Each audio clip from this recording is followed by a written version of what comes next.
तो फ्रेंड्स अभी इस वीडियो में हम अंतर्राष्ट्रीय कन्नौजी नवंबर 2022 की कन्नौजी का हम राष्ट्रीय परिदृश्य के बारे में यहाँ पर पढ़ेंगे, जिसमें नेशनल लेवल पर देश के अंदर जो भी करंट अफेयर से संबंधित सवाल बनते हैं उसके बारे में हम यहाँ पर चर्चा करेंगे। तो यहाँ पर सबसे पहले आ जाते हैं पब्लिक अफेयर इंडेक्स 2022 जारी। तो पहले तो यही सवाल बन जाते हैं कि ये पब्लिक अफेयर इंडेक्स 2022 किसके द्वारा जारी की जाती है। तो यहाँ पर पब्लिक अफेयर सेंटर के द्वारा जारी की जाती हैं, और ये है जो पब्लिक अफेयर सेंटर कहाँ पर स्थित है। तो यहाँ पर ये है जो बेंगलोर के अंदर स्थित है, और ये जो इस बार ये इंडेक्स जारी की ये है जो 7वां संस्करण है। यानी कि पब्लिक अफेयर सेंटर कहाँ पर स्थित है, ये बेंगलोर के अंदर स्थित है, और जो इस बार संस्करण है 7वां संस्करण जारी किया गया है। तो और इसके अंदर शीर्ष स्थान किस राज्य ने प्राप्त किया, तो हो जाएगा हरियाणा राज्य ने इसमें शीर्ष स्थान प्राप्त किया है। यहाँ पर हम आगे पढ़े तो पब्लिक अफेयर इंडेक्स 2022 में राज्य में आर्थिक, राजनीतिक और सामाजिक न्याय के वितरण का आकलन प्रस्तुत किया जाता है। यानी कि कानून के मामले में, सामाजिक आर्थिक न्याय के मामले में जो भी इसके आधार पर जो भी सर्वे किया जाता है उसके आधार पर ये रिपोर्ट तैयार की जाती है। इसमें अब सभी बड़े राज्य, छोटे राज्य और केंद्र शासित प्रदेशों में यहाँ पर बात करें तो जैसे कि बड़े राज्यों में हम यहाँ पर पढ़ चुके हैं कि हरियाणा सरकार है जो इसमें सबसे आगे हैं, और इस सूचकांक में हरियाणा के बाद तमिलनाडु सेकंड स्थान हो जाएगा, और केरल है जो ये तीसरे स्थान पर हो जाएगा।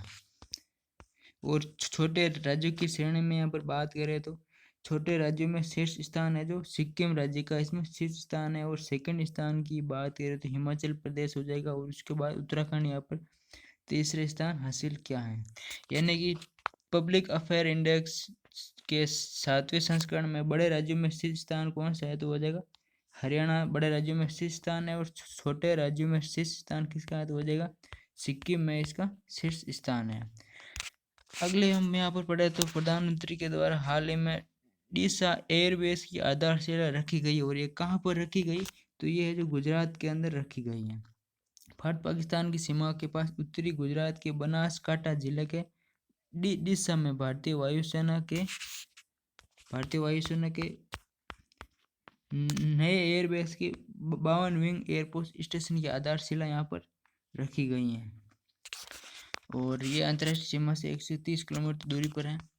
और ये इसमें इम्पोर्टेंट, और इसमें थोड़ा इसके महत्व के बारे में यहाँ पर पढ़ लेते हैं। ये रणनीतिक दृष्टि से दक्षिणी पश्चिमी एयर कमांड के लिए डीसा एयरबेस को महत्वपूर्ण माना जा रहा है। इस एयरबेस से गुजरात, महाराष्ट्र, राजस्थान तीनों बड़े राज्यों की हवाई सुरक्षा मजबूत होगी। इसके लिए इसकी आधारशिला रखी गई। यहाँ पर सीधे तौर पर सवाल यही बनता है कि डीसा एयरबेस की आधारशिला कहाँ पर रखी है, तो यहाँ पर गुजरात के बनासकांठा जिले के अंदर रखी गई है।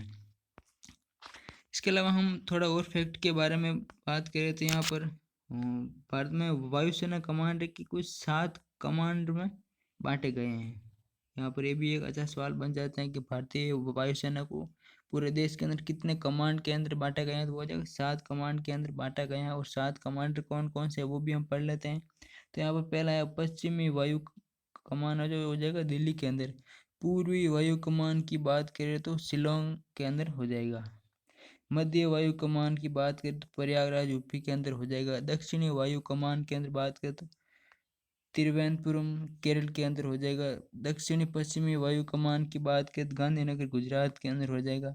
और जहाँ पर प्रशिक्षण दिया जाता है वो बेंगलोर के अंदर है। और जो रख रखाव का कमान है वो है जो नागपुर महाराष्ट्र के अंदर आया हुआ है। और यहाँ पर सबसे बड़ा एयरबेस हिडन कहाँ पर है, तो हिडन उत्तर प्रदेश के अंदर है। ये भी इम्पोर्टेंट सवालों में से एक है। यानी कि भारत की वायुसेना वो 7 कमांड में बांटे गए हैं, और सभी 7 के बारे में हमने अभी पढ़ा। और ये देश का सबसे बड़ा एयरबेस हिडन ही है जो कहाँ पर है, तो वो जाएगा उत्तर प्रदेश के अंदर है। इसके अलावा हम यहाँ पर बात करें तो हाल ही में जो पिनाका, पहले तो बात कर लेते हैं पिनाका क्या है। तो पिनाका क्या है, तो पिनाका एक multi barrel rocket launching system है। यहाँ पर ये दे रहेगा पिनाका एक पूर्ण multi barrel rocket launcher system है। और ये पिनाका इस बार किस देश को दी जाएगी, तो हो जाएगी अर्मेनिया देश को यहाँ पर दी जाएगी। यानी अर्मेनिया देश भारत से पिनाका रॉकेट खरीदेगा। और इससे पहले आपको पता है जो फिलीपींस के द्वारा भारत की जो ब्रह्मोस मिसाइल है, ये फिलीपींस देश के द्वारा भारत से खरीदी गई थी। और ये ब्रह्मोस मिसाइल किन किन के द्वारा बनाई जाती है, तो भारत और रूस दोनों संयुक्त रूप से ब्रह्मोस मिसाइल का निर्माण करते हैं। और ये है जो फिलीपींस देश के द्वारा खरीदी गई थी। और यहाँ पर पिनाका पूछ लिया जाए तो अर्मेनिया देश है जो इस भारत से खरीदेगा। और पिनाका क्या है, तो multi barrel rocket launcher system है। और ये पिनाका किसके द्वारा बनाई जाती है, तो हो जाएगा DRDO के द्वारा बनाई जाती है। अगर बात की जाए DRDO की स्थापना कब हुई, तो 1958 के अंदर इसकी स्थापना हुई थी। और यहाँ पर मुख्यालय कहाँ पर है, तो हो जाएगा बेंगलुरु के अंदर इसका मुख्यालय है, DRDO का मुख्यालय। इसके अलावा अगले टॉपिक की बात किया जाए, एडेलग्यू हुरून इंडिया परोपकारी सूचकांक, यानी जो पैसा दान करने के मामले में जो कौन शीर्ष पर है उसके बारे में यहाँ पर ये रिपोर्ट आई है। तो यहाँ पर ये बात करें तो रिपोर्ट के अनुसार प्रतिदिन 3 करोड़ दान देने के साथ 77 वर्षीय नादर ने भारत के सबसे उदार व्यक्ति का खिताब हासिल किया। और जो पिछली बार जो थे उसमें विप्रो के अजीत प्रेम जी है जो 2 वर्षों से लगातार शीर्ष पर थे। और इस बार है जो नादर का है जो शीर्ष स्थान आ गया। और महिला परोपकारी की बात करें तो कुछ 6 महिलाओं की शीर्ष में शामिल है। वो 6 महिलाएं कौन कौन सी है वो हम यहाँ पर देखें तो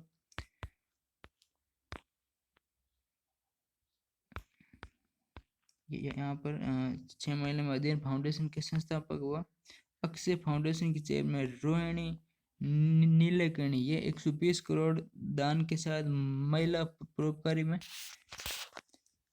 सबसे टॉप पर रही हैं। और यहाँ पर शीर्ष 10 में बात करें तो यहाँ पर शिव नादर यहाँ पर नंबर 1 पर आते हैं। सेकंड नंबर पर बात करें तो अजीज प्रेम जी हो जाएगा। और तीसरे नंबर पर बात करें तो मुकेश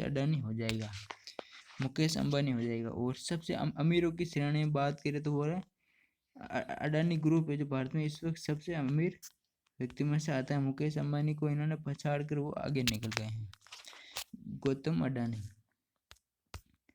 नंबर 1 पर है। और इनका दान देने के वाले मामले में बात की जाती है 7वें नंबर पर है।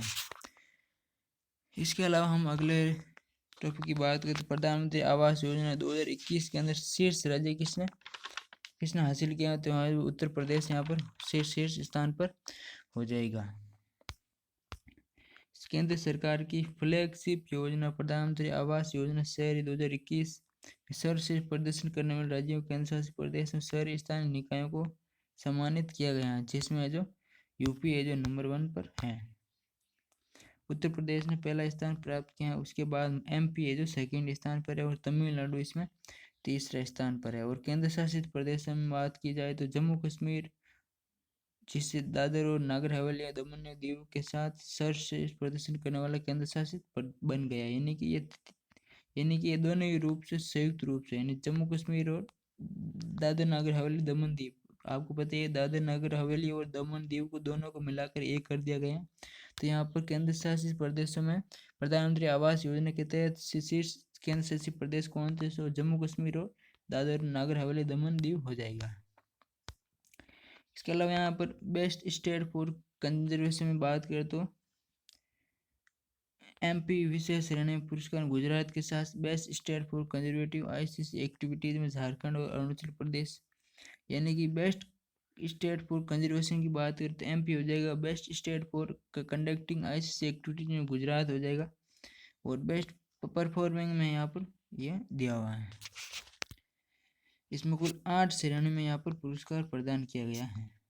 यानी कि प्रधानमंत्री आवास योजना में कितनी श्रेणी में पुरस्कार दिया जाता है, तो कुल 8 श्रेणी में यहाँ पर पुरस्कार प्रदान किए जाते हैं। इसके अलावा यहाँ पर लाइफ मिशन की बात करें तो लाइफ मिशन की शुरुआत कहाँ पर की गई थी, तो एकतानगर गुजरात के अंदर जिसका शुभारंभ किया गया। और किसकी उपस्थिति में किया गया, तो यहाँ पर संयुक्त राष्ट्र के महासचिव एंटोनियो गुटेरेस की उपस्थिति में आयोजन इसका किया गया था।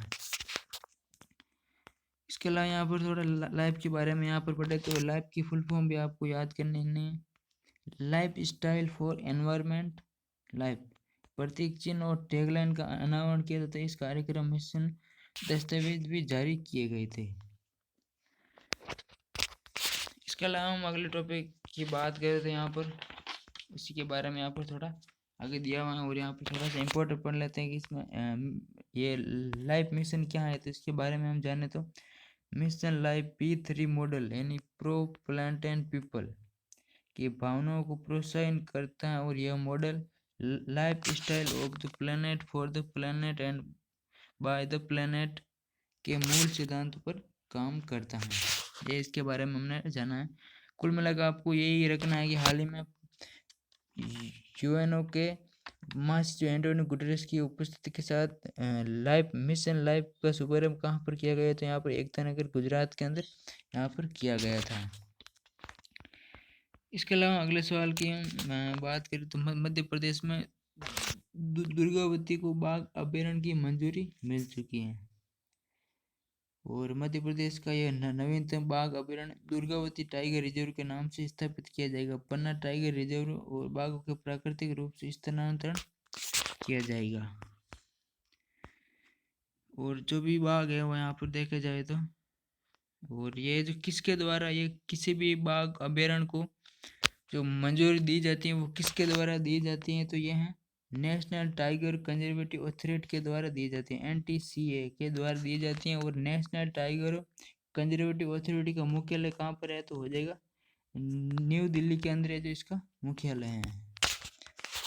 नेशनल टाइगर कंजर्वेशन अथॉरिटी का मुख्यालय नई दिल्ली के अंदर है। और इसके अलावा हम अगले बात करें तो यहाँ पर इसमें बारे में हम जो भी इम्पोर्टेंट है वो जान चुके हैं और यहाँ पर थोड़ा हम केन बेतवा लिंक के बारे में पढ़ लेते हैं। तो यहाँ पर केन बेतवा लिंक किन राज्यों के मध्य स्थित है? तो यहाँ पर उत्तर प्रदेश और मध्य प्रदेश के अंदर ये आता है। बुलंदशहर क्षेत्र के जल संकट को समाप्त करने के लिए 44,605 करोड़ की नदी जोड़ो परियोजना को लागू की जाएगी। यहाँ पर जो भी इम्पोर्टेंट थे अगले सवाल हम यहाँ पढ़ लेते हैं। राष्ट्रपति के बारे में यहाँ पर आ गया है। राष्ट्रपति के अंगरक्षक सिल्वर ट्रम्पेट और ट्रम्पेट बैनर से सम्मानित किया गया। देश भर में मनाया जा रहा आज़ादी का अमृत महोत्सव के साथ साथ राष्ट्रपति के अंगरक्षक आगामी स्थापना में 250 वर्ष पूरे होने का जश्न मनाया जा रहा है। यानी कि हाल ही में जो अंगरक्षक सिल्वर ट्रम्पेट और ट्रम्पेट बैनर जो ये कितवा वर्ष पूर्ण होने पर मनाया गया, तो ये 250 वर्ष पूर्ण होने पर बनाया गया। इसे ऑप्शन में आ जाता है, जैसे 50 वर्ष, 100 वर्ष दे देते हैं, 200 वर्ष, 300 वर्ष दे देते हैं। यहाँ पर ये 250 वर्ष पूर्ण होने पर ये बनाया गया। इसके बारे में हम यहाँ पर थोड़ा पढ़ लेते हैं कि ये क्या होता है। ये PBG क्या है, यानी कि प्रेसिडेंट्स बॉडीगार्ड। PBG के बारे में संक्षिप्त परिचय बारे में यहाँ पर जान ले तो राष्ट्रपति के अंगरक्षक भारतीय सेना का सबसे पुराना रेजिमेंट है और इसे 1773 में गवर्नर जनरल के अंगरक्षक बाद में वायसराय के अंगरक्षक के रूप में स्थापित किया गया था। इसके अलावा हम अगले इम्पोर्टेंट फैक्ट के बारे में यहाँ पर बात करें तो यहाँ पर जो हाल ही में स्वास्थ्य सर्वेक्षण पुरस्कार और यह रिपोर्ट किसके द्वारा जारी की जाती है? जो नीति आयोग के द्वारा जारी की जाती है। और योजना आयोग का नाम बदलकर नीति आयोग कब से किया गया था? तो वो हो जाएगा 2015 के अंदर इसको किया गया था। 2014 में इसकी घोषणा की गई थी और 2015 में इसका नाम योजना आयोग का नाम बदलकर नीति आयोग कर दिया गया था। और अगर पूछ ली जाए नीति आयोग की फुल फॉर्म क्या है, तो हो जाएगा national institute of transforming India. ये इसकी फुल फॉर्म हो जाएगी, national institute of transforming India. तो यहाँ पर इस सर्वेक्षण के बारे में यहाँ पर पढ़ लेते हैं। और यहाँ पर सबसे तो हर बार की तरह 2022 में भी स्वच्छ सर्वेक्षण में इंदौर शहर लगातार 6ठी बार प्रथम स्थान इन्होंने हासिल किया है। सबसे स्वच्छ शहर कौन सा है? तो हो जाएगा इंदौर यहाँ पर सबसे स्वच्छ शहर है। स्वस्थ सर्वेक्षण में निम्न श्रेणी यहाँ पर 1 लाख से अधिक आबादी वाला शहर कौन सा है? तो यहाँ पर इंदौर नंबर 1 पर है और सूरत यहाँ पर सेकंड नंबर पर है। और 1 लाख की कम आबादी वाले शहरों की बात की जाए तो पंचगामी महाराष्ट्र शहर है जो नंबर 1 पर है, और पाटन छत्तीसगढ़ के अंदर है, यह सेकेंड नंबर पर है। और बेस्ट गंगा टाउन की बात करिए तो हरिद्वार उत्तराखंड 1 लाख से अधिक आबादी वाले शहरों में ये शामिल है। और यहाँ पर फिर से बेस्ट गंगा टाउन 1 लाख से कम आबादी वाला बात करें तो कौन सा शहर हो जाएगा? बिजनौर यहाँ पर प्रथम स्थान पर हो जाएगा। और फास्ट मूवर सिटी अवार्ड किसे दिया गया? तो यहाँ पर शिव मोगा को दिया गया, जो कि कर्नाटक के अंदर स्थित है। और यहाँ पर सबसे स्वस्थ राज्यों के बारे में बात की जाए तो 100 से अधिक शहरी स्थानीय निकायों वाले राज्य एमपी सबसे स्वस्थ राज्य का प्रथम स्थान प्राप्त किया है। और यहाँ पर जो पिछली बार की जो रिपोर्ट थी 2021 के अंदर, उसमें है जो छत्तीसगढ़ प्रथम स्थान पर था, और इस बार है जो एमपी प्रथम स्थान पर है और छत्तीसगढ़ है जो सेकेंड स्थान प्राप्त किया है। और यहाँ पर बात की जाए तो 100 से कम शहरी स्थानीय निकायों वाले राज्यों में सबसे स्वस्थ शहर प्रथम स्थान किसका है? तो त्रिपुरा का अंदर इसमें प्रथम स्थान पर है। और त्रिपुरा और झारखंड दोनों संयुक्त रूप से नहीं है, यहाँ पर त्रिपुरा ही प्रथम स्थान पर है और सेकेंड नंबर पर बात की झारखंड सेकेंड नंबर पर है, और तीसरे स्थान की बात की जाए तो उत्तराखंड का नंबर आ जाता है। और इसमें अभी सबसे इम्पोर्टेंट सवालों में से ये आ जाता है कि हाल में जो ब्लू फ्लैग दिए गए हैं, अब तक कितने ब्लू फ्लैग थे? तो पहले है जो कुल 10 ब्लू फ्लैग थे, और अब यहाँ पर 2 और शहरों को ब्लू फ्लैग प्राप्त हो चुका है, यानी कि अब कुल 12 हो गए, यानी कि भारत के कुल 12 समुद्री तटों को ब्लू फ्लैग का दर्जा प्राप्त हुआ है। और वो 12 कौन कौन से है उसके बारे में भी हम यहाँ पर पढ़ेंगे। यहाँ पर थोड़ा ऊपर चलते हैं। ब्लू फ्लैग प्राप्त इस बार भारत के दो शहरों को ब्लू फ्लैग प्राप्त हुआ, और दोनों ही कहाँ पर स्थित है? तो वो लक्षद्वीप में स्थित है। पहला कौन सा समुद्री तट है? तो वो है मिनिकॉय थुंडी तट। और दूसरा कौन है? कदमत तट, यानी कि मिनिकॉय थंडी बीच और यहाँ पर कदमत बीच, यहाँ पर ये दोनों है जो दोनों ही लक्षद्वीप के अंदर स्थित है। तो ये तो हो गए दोनों, बाकी 10 कौन कौन से इसके बारे में हम यहाँ पर देखे थे। यहाँ पर पूरी 10 की लिस्ट हमारे सामने यहाँ पर कुछ इस प्रकार है। अन्य समुद्री तटों में यहाँ पर शिवराजपुर जो कि गुजरात के अंदर आया हुआ है, घोगला दीव कासरकोट, और पुदुचेरी जो कि कर्नाटक के अंदर है, कप्पा जो कि केरला के अंदर है, रुशिकोट जो कि आंध्र प्रदेश के अंदर है, गोल्डन जो कि उड़ीसा के अंदर है, राधानगर जो कि अंडमान निकोबार में है, और कोवलम जो कि तमिलनाडु में है, और ईडन है जो पांडिचेरी के अंदर शामिल है।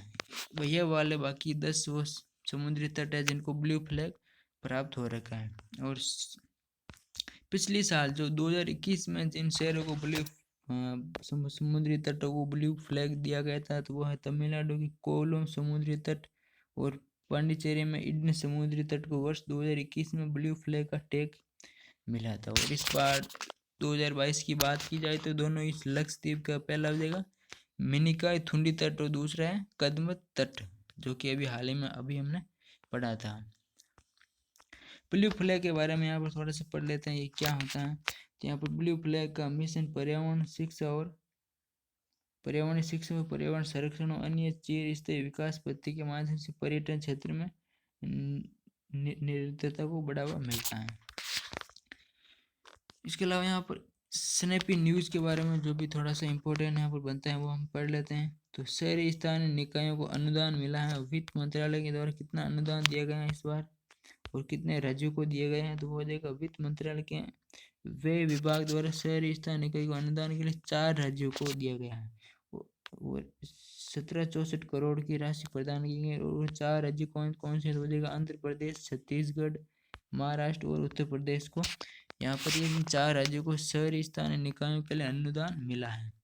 इसके अलावा यहाँ पर बात करें तो स्वच्छता भारत सर्वेक्षण कार्यक्रम जो 2022 की बात करी जाए, 1 महीने की अवधि 1 करोड़ किलोग्राम कचरा एकत्रित करने के उद्देश्य से 1 महीने के राष्ट्रव्यापी स्वच्छ भारत 2022 कार्यक्रम का शुभारंभ प्रयागराज उत्तर प्रदेश से 1 अक्टूबर 2022 से किया गया था। इसके अलावा यहाँ पर हम पढ़ लेते हैं अगला, तो भारत सरकार का टेक्सटाइल कहाँ पर स्थित है? तो वहाँ पर वो कोलकाता के अंदर स्थित है। और ये एक टेक्सटाइल क्या है, तो यहाँ पर ये सिक्कों का चिन्ह और स्मृति बनाने का ये काम करता है। यहाँ पर जो भी T20 विश्व कप की थीम पर जो भी सिक्के और सिल्वर सूतक इकाई का जो डिजाइन किया गया और रजत चिन्ह प्रदान किए गए थे वो यहाँ से लॉन्च किए गए थे। इसके अलावा हम यहाँ पर अगले थोड़ा सा बात कर लेते हैं यहाँ पर हथियार प्रणाली शाखा। यहाँ पर केंद्र सरकार ने भारतीय वायुसेना के लिए ऐतिहासिक कदम उठाते हुए नई शाखा के निर्माण को मंजूरी अक्टूबर 2022 में दी है, जिसका नाम क्या रखा गया है, तो वह हथियार प्रणाली नाम रखा गया है। बाकी इसमें हम अगला पढ़े तो यहाँ पर हाल ही में किस केंद्र शासित प्रदेश के 4 जिला सैनिक बोर्ड की मंजूरी मिली है, तो यहाँ पर दिल्ली केंद्र शासित प्रदेश को मंजूरी मिली है। दिल्ली के उपराज्यपाल कौन है, तो वीके सक्सेना ने लगभग 77,000 पूर्व सैनिकों और ईएसएम की विधवाओं और उनके परिवार के कल्याण के लिए राष्ट्रीय राजधानी क्षेत्र दिल्ली में 4 जिला सैनिक बोर्ड की स्थापना को मंजूरी दी है। और ये कहाँ कहाँ पर है, उन चारों की बात की जाए तो दक्षिणी पश्चिमी, पूर्वी, शाहदरा, उत्तर पश्चिमी, मध्य दिल्ली जिलों में अब जिला सैनिक बोर्ड होंगे, जिनमें से प्रत्येक में 10 अधिकारी होंगे और जो ईएसएम के पूर्व निवास में जरूरतों को पूरा करेंगे। इसके अलावा हम आईआईटी मद्रास के बारे में यहाँ पर पढ़ लेते हैं। भारतीय प्रौद्योगिकी संस्था आईआईटी मद्रास ने यानी कि किन शोधकर्ताओं द्वारा अंतर्राष्ट्रीय अंतरिक्ष स्टेशन पर सूक्ष्म जीवों के बीच परस्पर क्रिया का अध्ययन किया गया है, तो वो हो जाएगा आईआईटी मद्रास और नासा जेट के शोधकर्ताओं के द्वारा अंतरिक्ष में सूक्ष्म जीवों के परस्पर क्रियाओं का अध्ययन किया गया था। आईआईटी मद्रास और नासा जेट प्रोपल्स लेबोरेटरी के शोधकर्ताओं के द्वारा। इसके अलावा हम आगे पढ़े थे। यहाँ पर अभी हाल ही में भारत सरकार ने गर्भपात से लेकर जो भी गर्भपात को जो एक्ट था, पहले तो कौन सा एक्ट था, तो वो हो जाएगा वह हो जाएगा जो पहले जो अविवाहित महिलाओं को जो भी एमटीपी एक्ट था, जो 2003 का वो एक्ट था, उसमें अंदर थोड़ा संशोधन किया है, तो वो संशोधन हम यहाँ पर कुछ कर लेते हैं। अविवाहित महिला को गर्भपात का अधिकार यहाँ पर प्राप्त हो चुका है। और ये जो भी निर्णय लिया गया था वो किन सदस्यों के द्वारा लिया गया था, तो justice DY Chandrachud, justice AS Bopanna, justice JB पारदेवाली की बेंच ने अपना निर्णय सुनाते हुए कहा कि अविवाहित को सुरक्षित और कानूनी गर्भपात का अधिकार न देना संविधान की अनुच्छेद 14 का उल्लंघन होगा। इसलिए इन्होंने इस निर्णय के तहत सुप्रीम कोर्ट ने medical termination of pregnancy rules के नियम 3B का विस्तार कर दिया है। इसके बारे में थोड़ा आगे पढ़े तो हम यहाँ पर ये जैसे कि मैंने अभी आपको बताया था, इस विस्तार पर अब भारत में अविवाहित महिलाओं को भी MT एक्ट 2003 के तहत गर्भपात का अधिकार है। सर्वोच्च न्यायालय में उक्त निर्णय का अर्थ यह कि अब अविवाहित महिलाओं को 24 हफ्तों तक, यहाँ पर ये याद रखना कितने हफ्तों तक, 24 हफ्तों तक गर्भपात का अधिकार मिल गया है। और हम आगे पढ़े तो हम यहाँ पर इन्फिनिटी डे, पहला तो ये सवाल बच जाता है कि इन्फिनिटी डे कब मनाया जाता है, तो हो जाएगा 27 अक्टूबर को मनाया जाता है। और इस बार जो इन्फिनिटी डे पर जो बाइक रैली निकाली गई थी वो कहाँ पर आयोजन की गई थी, तो इसकी हम बात करें तो शिलोंग मेघालय से, वेलिंगटन तमिलनाडु, अहमदाबाद गुजरात और जम्मू कश्मीर से सभी प्रमुख दिशाओं में एक साथ 4 बाइक रैलियां शामिल हुई और 10 बाइकर्स वाले प्रत्येक समूह में इन्फिनिटी की दिली भावना यानी कि एस्पिरिट्स डी क्रॉप्स को प्रदर्शित करने के लिए 8,000 किलोमीटर पूर्ण यात्रा को कवर किया है। और इसका नेतृत्व किसके द्वारा किया गया था, तो शिलोंग से असम रेजिमेंट, अहमदाबाद से पराठा और लाइट इन्फेंट्री रेजिमेंट, उधमपुर से Jammu Kashmir and Kashmir light infantry regiment और वेलिंगटन से मद्रास रेजिमेंट द्वारा इसका किया गया। और समापन की बात की जाए तो यह पूरे देश को कवर करते हुए इन्फिनिटी डे पर राष्ट्रीय समर स्मारक पर 27 अक्टूबर 2022 को समाप्त हुई है। और थोड़ा इसके बारे में यहाँ पर पढ़ लेते हैं कि गाथा स्वराज पहले तो यहाँ पर कहाँ पर की गई, तो यहाँ पर एमपी के अंदर है। और सहकारिता मंत्री कौन है, तो अमित शाह हैं। और सहकारी मंत्री अमित शाह द्वारा अपने मध्य प्रदेश के दौरे के दौरान ग्वालियर के तत्कालीन स्मारक सिंधिया के विशाल एवं जय विलास पैलेस स्थित म्यूजियम में गाथा स्वराज की प्रदर्शनी का उद्घाटन किया है। यानी कि हाल ही में गृह मंत्रालय के द्वारा गाथा स्वराज की प्रदर्शनी का उद्घाटन कहाँ पर किया गया, तो ग्वालियर एमपी के अंदर किया गया है। और ये इसमें इम्पोर्टेंट है। और थोड़ा यहाँ पर अन्य फैक्ट के बारे में हम यहाँ पर पढ़ लेते हैं। लगभग 40 एकड़ 12 लाख स्क्वायर फीट में फैले 400 कमरे वाला ये जो दे रखा है, जो अभी गाथा स्वराज हमने पढ़ा था, ये इसी के बारे में यहाँ पर फैक्ट दिया हुआ है। जय महल का निर्माण ग्वालियर रियासत के महाराजा जयाजी राव सिंधिया ने 1877 में करवाया था। यानी थोड़ा इसके इतिहास के बारे में यहाँ पर दिया हुआ है। यहाँ पर विशेष इस पर थोड़ा न्यूज ये है पढ़ने के लिए जरूरी है कि राजमाता विद्याराज सिंधिया टर्मिनल का उद्घाटन कहाँ पर किया गया है, तो हो जाएगा एमपी के अंदर इसका उद्घाटन किया गया है। ये इसमें विशेष है जो अमित शाह के द्वारा किया गया था। और ये यहाँ पर एक इम्पोर्टेंट सवाल बन जाता है। ग्वालियर हवाई अड्डे के राजमाता विजय राज सिंधिया टर्मिनल का शिलान्यास ग्वालियर एमपी के अंदर किया गया। यह आपको क्वेश्चन याद रखना होगा, इम्पोर्टेंट सवाल में से एक है। तो इस प्रकार आज के इस वीडियो हमने जो भी राष्ट्रीय परिदृश्य पर जो भी करंट अफेयर के सवाल बनते हैं वो हमने यहाँ पर इस वीडियो में कवर किया है। तो फिलहाल इस वीडियो में इतना ही। Thank you.